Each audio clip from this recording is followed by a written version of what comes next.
punya 3 buah sisi ya, punya 3 sisi.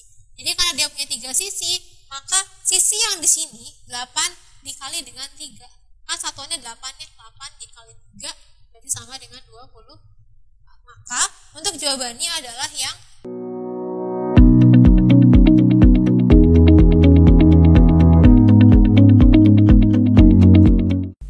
Assalamualaikum warahmatullahi wabarakatuh. Halo adik-adik, kembali lagi di channel EduStory dengan Kak Retno. Nah, perkenalkan buat adik-adik yang belum kenal dengan kakak, perkenalkan nama kakak Kak Retno. Kali ini kakak ingin membahas tentang soal tes potensial skolastik untuk bidang kuantitatif. Oke, biar lebih cepat kita langsung masuk ke soal aja ya. Tapi sebelum masuk kita berdoa dulu yuk menurut percayaan adik. Berdoa di selesai. Oke, untuk lebih cepatnya yuk kita masuk ke soal pembahasan. Oke, sekarang kita masuk ke soal tes potensial skolastik untuk materi kuantitatif. Kita masuk ke pembahasan pertama. Pembahasan pertama di sini soalnya diketahui luas segitiga sama sisi adalah 8/12 cm kuadrat. Berarti di sini luas segitiga nih. Luas segitiga sama sisi sama dengan 8/12 cm kuadrat. Kemudian yang ditanyakan adalah jumlah semua sisi segitiga tersebut. Berarti di sini S-nya berapa? Untuk nyari S, kita nyarinya pakai rumus luas segitiga sama sisi. Apa rumus luas segitiga sama sisi? Luas segitiga sama sisi kan sama dengan 1/4 S kuadrat akar 3 gitu ya. Nah ini dimasukin nih ke persamaan yang di sini, berarti gimana? Berarti 8/12 ini sama dengan 1/4 S kuadrat akar 3. Nah 12 ini dipecah nih. Kalau dipecah berarti dalam akar gimana? 12-nya menjadi 4 dikali 3. Di sini sama dengan 1/4 S kuadrat akar 3. Nah kemudian 4-nya dipindah nih, karena diakalin berarti jadinya gimana? 8 kali 2 akar 3 ya, sama dengan 1/4 S kuadrat akar 3. Yang sama yang mana? Yang sama akar 3 sama akar 3, berarti kita coret. Kemudian di sini tinggal 8 kali 2 16 ya, sama dengan 1/4 S kuadrat. Kemudian 16 kali 4 berapa? 64 ya. Di sini sama dengan S kuadrat. Maka nilai dari S di sini sama dengan berapa? S kan berarti sama dengan akar 64 ya, atau sama dengan 8 di sininya.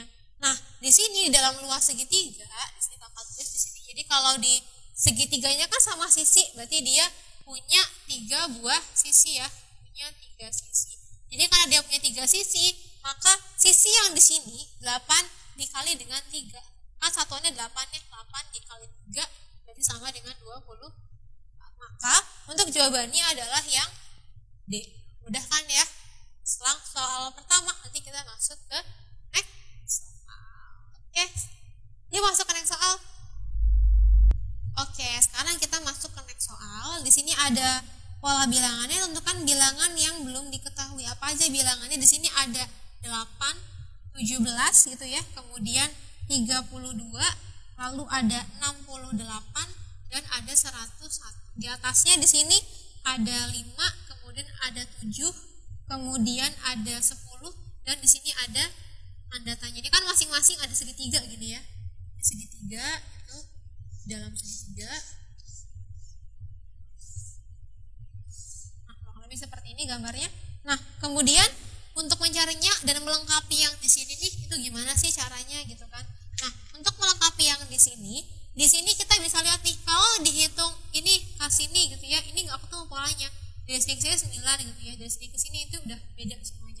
Maka untuk lebih mudahnya, jadi kalau udah ke sini nggak ketemu, kemudian dibedain kedua nggak ketemu, maka cara yang selanjutnya adalah bisa menggunakan kali bagi kuadrat atau bisa juga dengan akar. Nah, di sini kita pakainya ternyata akar. Kita coba di sini, misalnya adalah akar 8 ditambah dengan 17. Itu sama dengan akar 25 ya. Akar 25 berapa? Berarti di sini sama dengan 5. Coba kita coba ke soal yang tadi kan kok sama ini ya. Sekarang yang lain antara ini sama ini. Berarti di sini akar dari 17 nih ditambah dengan 32 berapa? Akar dari 49 sama dengan berapa? 7. Lanjut sekarang, selanjutnya berarti di sini 32 ditambah dengan 68 sama dengan berapa? Akar dari 100 ya, sama dengan berapa? 10. Maka untuk yang di sini juga sama, berarti tinggal 68 ditambah 101 berapa? 68 ditambah 101 berarti sama dengan akar dari 169. Atau jawabannya berarti berapa? 13 gitu ya di sini. 13 sedang ada option? Ada, jawabannya berarti adalah yang ini adalah tentang materi pengetahuan kuantitatif untuk deret, barisan, dan juga geometri gitu ya. Oke, udah kan ya, kita sekarang masuk ke soal selanjutnya. Oke, sekarang kita masuk ke soal pembahasan selanjutnya. Ini ada soalnya, ini kita baca dulu. Nilai rata-rata siswa kelas A adalah 8. Ini misalnya ya, jadi kakak misalkan siswa A nih. Siswa A simbolnya adalah A dengan ada 8. Ini untuk rata-ratanya. Kemudian sedangkan nilai rata-rata siswa B, berarti di sini siswa B itu adalah B kecil, di sini adalah 5A. Kemudian suatu saat kelas A dan B digabung dan rata-ratanya menjadi 7. Berarti di sini ada 8A ya ditambah dengan 5B dibagi dengan A plus B nih. Ini sama dengan 7. Kenapa A plus B? Karena kan A-nya siswa A kakak simbolkan dengan A, kalau untuk siswa B kakak simbolkan dengan si B. Kalau jumlahnya 8A tambah 5B, maka di sini kalau tulis persamaannya adalah seperti ini gitu ya. Nah, kemudian jika jumlah siswa A menjadi setengah kalinya, berarti di sini ada, kalau tadi di sini adalah A yang pertama di sini ya, rata-rata ini adalah A yang kedua rata-ratanya. Nah, kalau yang di sini ini rata-ratanya adalah rata-rata A yang kedua nih. Ini B, ini A kedua itu sama dengan setengah kali. Nah, kalau untuk yang rata-rata si B yang kedua ini sama dengan 2 kali gitu ya. Nah, kemudian maka rata-rata barunya sama dengan berapa? Di sini rata-rata baru tanda tanya ya. Nah, berarti di sini apa yang harus kita lakukan pertama? Pertama cari dulu nilai dari ini A atau si B ya.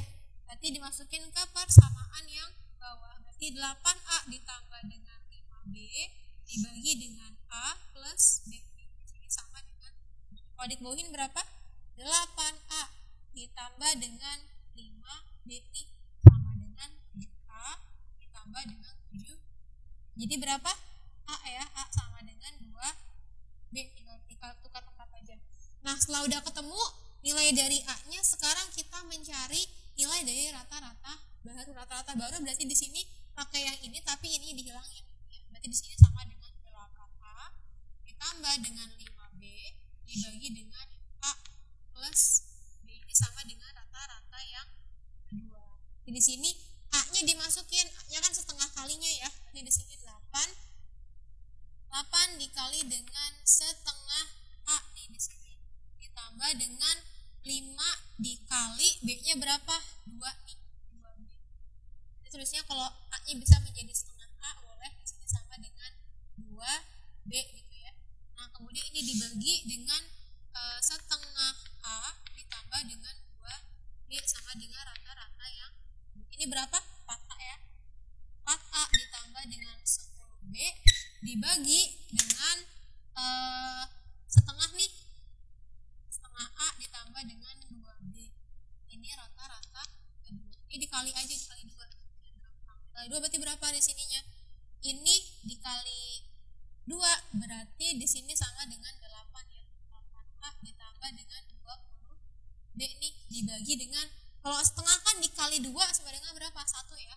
A ditambah dengan 4B di sininya sama dengan X yang kedua. Kemudian setelah udah ketemu ini sama ini, baru nih kita masukin substitusi dari yang ini ke sini. Jadi substitusi 8 di sini, A-nya di sini sama dengan 2B. Sini kemudian di sini ditambah dengan 20B dibagi dengan A-nya tadi 2B ditambah dengan I-nya berapa? 4B. Di sini sama dengan rata-rata yang ini sama ini 16B nih ditambah dengan 20B dibagi dengan ini sama ini berapa? 6B ya. Ini sama dengan rata-rata yang ini berapa? Jumlah 36B dibagi dengan 6B. B sama B habis, di sini rata-rata kedua. Berarti rata-rata kedua di sini sama dengan 6 gitu ya. Jadi jawabannya itu adalah yang D. Udah kan ya? Nanti kita tinggal masuk ke soal selanjutnya. Oke, sekarang kita masuk ke next pembahasan. Di sini saya baca dulu soalnya. Suatu garis pada bidang kartesius yang melalui titik 1, -1. Berarti di sini garis bidang kartesius. Bidang kartesius. Dia punya titik ya, ini titiknya. Titiknya tadi 1, -1. Kemudian dia ada gradien. Gradien itu simbolnya M. M-nya sama dengan -1. Kemudian di sini akan berpotongan dengan lingkaran dengan pusat 1, -1. Berarti di sini berpotongan. Ini dengan lingkaran ya. Dia pusatnya itu 0,0. Nah, di sini dan jari-jarinya adalah R. Berarti di sini R atau jari-jari sama dengan akar 8. Pertanyaannya di sini adalah akan berpotongan dengan berpotongan di mana dia gitu ya. Di sini berarti berpotongan di mana? Berpotongannya di mana? Nah, berarti di sini untuk menjawabnya kita kalau ada syarat nih, kalau misalnya dia ada titik kemudian dia berpotongan di pusat 0,0, maka berlaku persamaannya Y min Y1 gitu ya, sama dengan M dikali X min X1. Nah, masing-masing nih kalau Y sama X sudah ada nilainya. Kalau yang ini adalah X1, yang ini adalah Y1, ya ini X1 sama dengan 1, Y1 sama dengan min. Kalau tuh tinggal dimasukin nih ke persamaan. Y dikurang, berarti di sini min ketemu min berarti plus 1 gitu ya. Ini sama dengan M-nya berarti sama dengan -1 dikali dengan X. Nah, -1 nih berarti -1. Berarti jadinya berapa? Y plus 1 sama dengan min X plus 1. Jadinya berapa?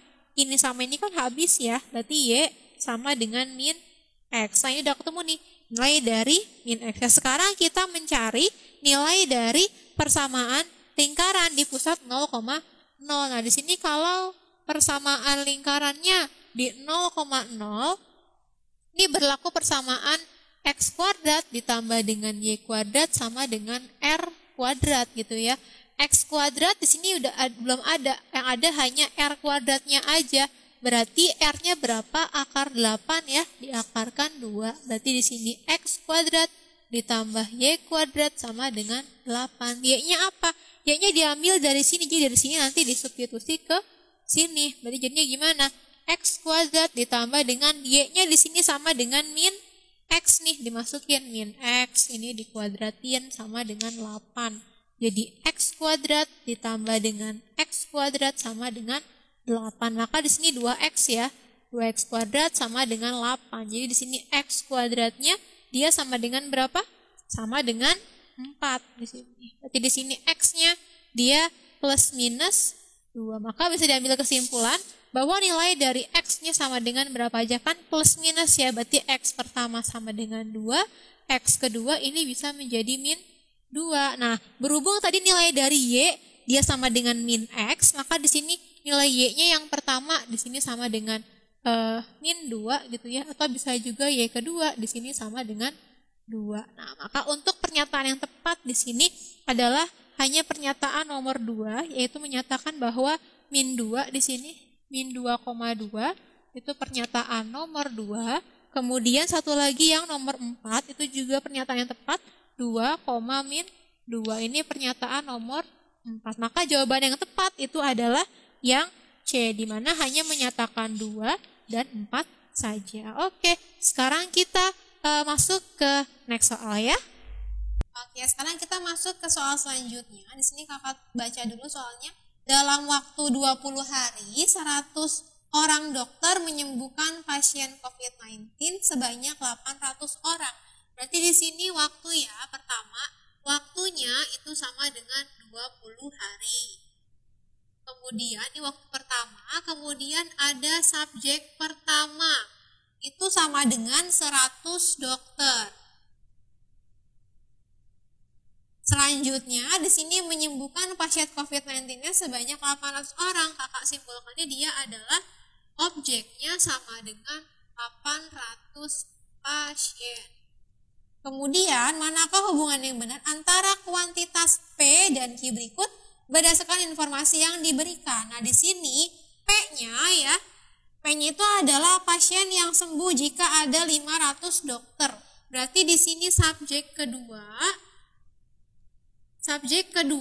sama dengan 500 dokter.